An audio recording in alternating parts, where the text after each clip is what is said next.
सतो रजो तमो की अवस्थाओं से गुजरना। यहाँ आत्मा नीचे गिरावट आती है। ऐसा लगता है,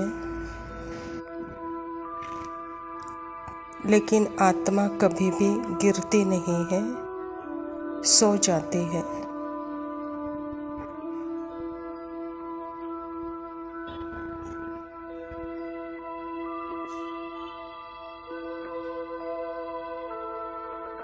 उस अपनी स्मृति से विस्मृति हो जाती है, अपनी शक्तियों से, गुणों से विस्मृति हो जाती है।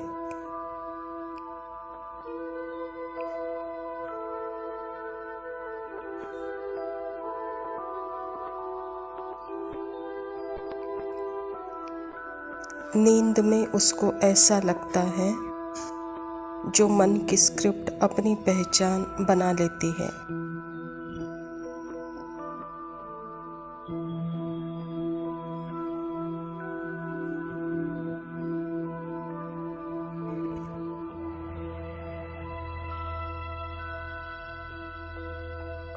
गोल्डन एज और सिल्वर एज में, यानी सतयुग और त्रेता युग में, फिर भी वहाँ सोती नहीं है, यानी जागृत है।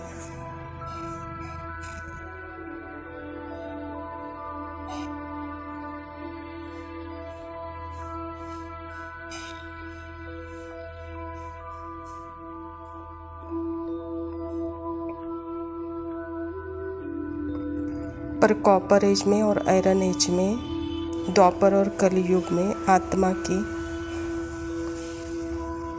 जैसे गिरावट रजो और तमो की स्थिति है।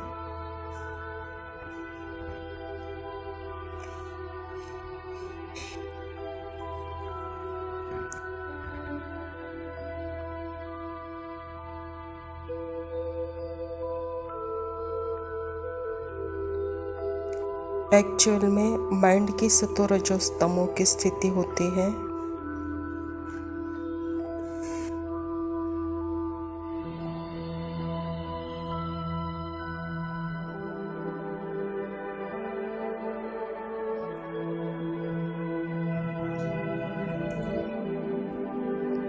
पर होता क्या है, आत्मा माइंड से आइडेंटिटी बना लेती है। कॉपर एज के बिगनिंग में ही जैसे माइंड से आइडेंटिटी बनाती है।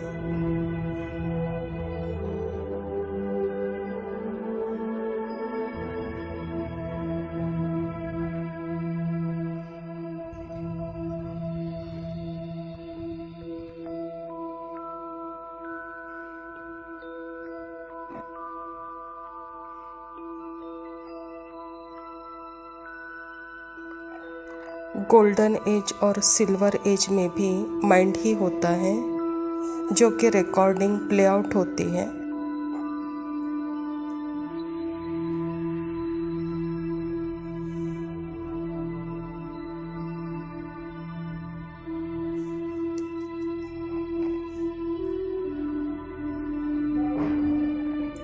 आत्मा जब परमधाम स्थिति से नीचे आती है, पहले दिन सतयुग में माइंड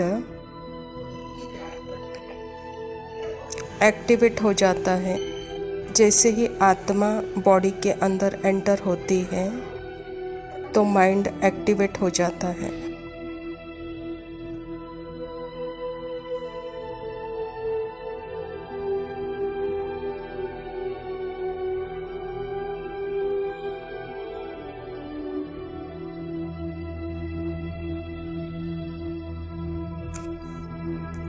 माइंड जब एक्टिवेट हो जाता है, क्योंकि माइंड ने जितना भी संगम युग में आत्मा की जागृत अवस्था को रिकॉर्ड किया है, उसी अनुसार गोल्डन एज में वह आएगी।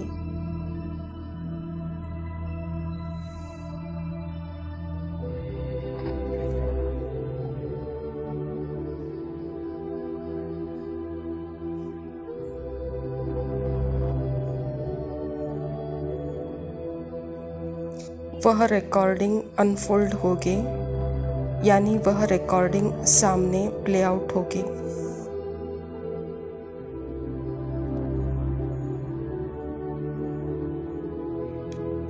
एक्चुअल में अभी भी माइंड ही चला रहा है, गोल्डन एज और सिल्वर एज में भी, क्योंकि वहाँ पर मन आत्मा के साथ पूर्णतः एक रूप है।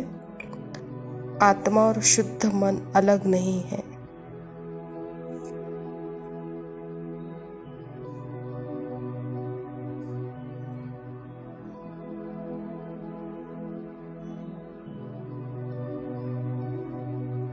क्योंकि यहाँ आत्मा को अपना ज्ञात यानी स्मृति है, इसीलिए मन को भी आत्मा के सत्य के साथ अलाइनमेंट है।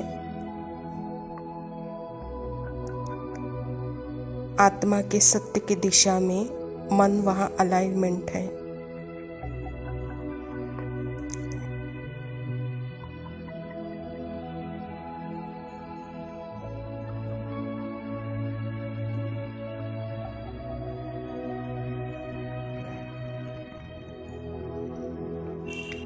सतो रजो तमो यह माइंड की ही स्टेज है।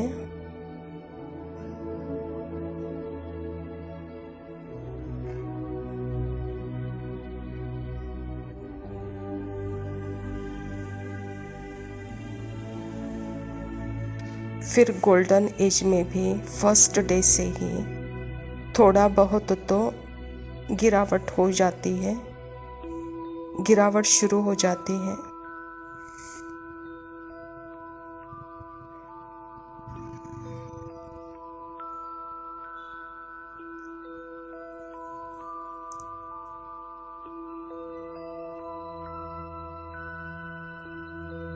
पहले दिन से ही, द डे फर्स्ट से ही बहुत धीरे धीरे गिरावट होती है, पर प्रत्यक्ष में दिखता नहीं है।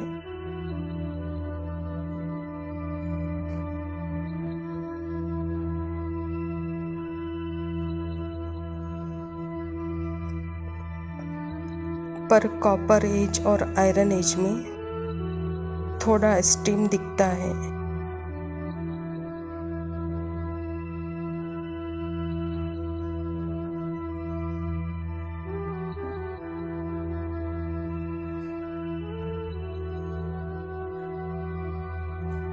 क्योंकि कॉपर एज में वह दिखना बहुत क्लियरली शुरू होने लगता है, और अब मन, ईगो मन, अहंकारी मन पूरी तरह आत्मा पर कब्जा कर लेता है, ओवरटेक कर लेता है।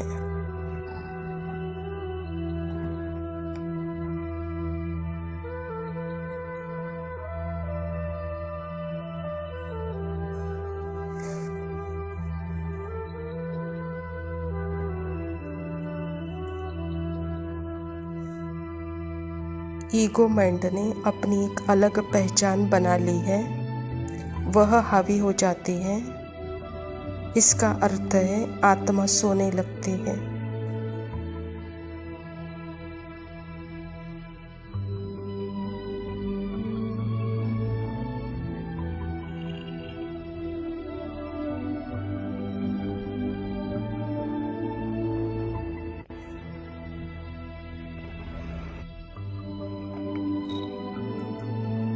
अर्थात जब आत्मा होती है तो वो माइंड का जो संकल्प होता है उससे अपनी आइडेंटिटी बना लेती है।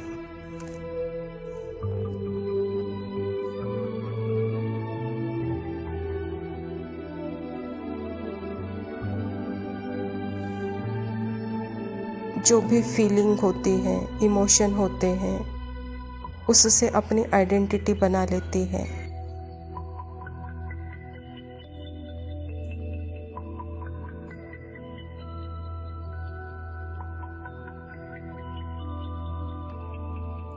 तो लिटरली आत्मा आज अपने उस सपने के कैरेक्टर का, जो सिर्फ थॉट और फीलिंग से बना हुआ है, वह कैरेक्टर है, वह मैं समझना शुरू हो जाती है।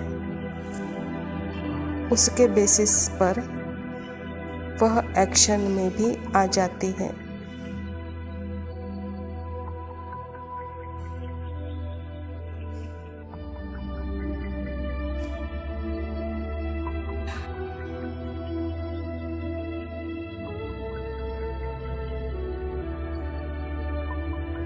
पर यह अंडरस्टैंड करना बहुत ज़रूरी है। यह भी स्क्रिप्ट है, पार्ट का चॉइस नहीं है।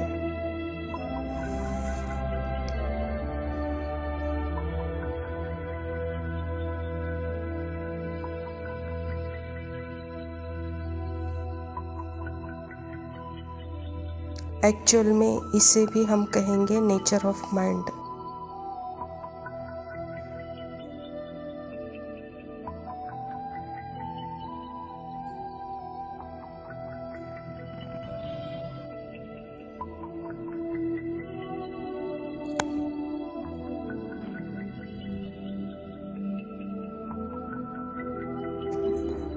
तो जो भी करना है आत्मा को मन बुद्धि के थ्रू ही, बॉडी के थ्रू ही करना है।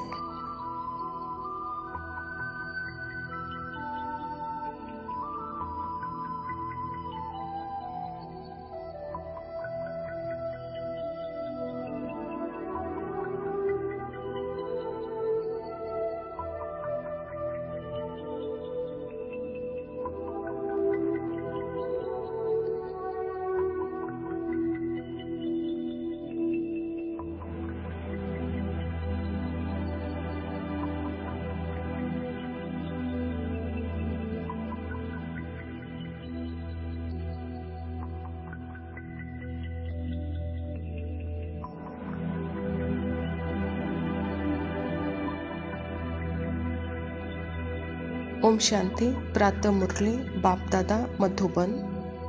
मीठे बच्चे, तुम असुरी मत पर चलने से दर बदर हो गए हो।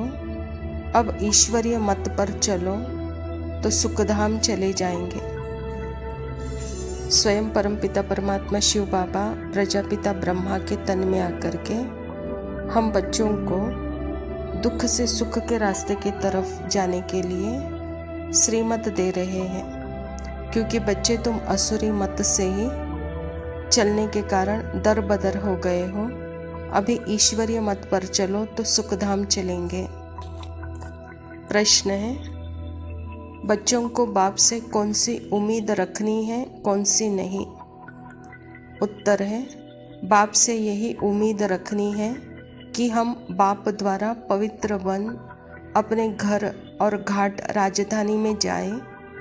बाबा कहता, बच्चे मेरे में यह उम्मीद नहीं रखो कि फलाना बीमार है, आशीर्वाद मिले।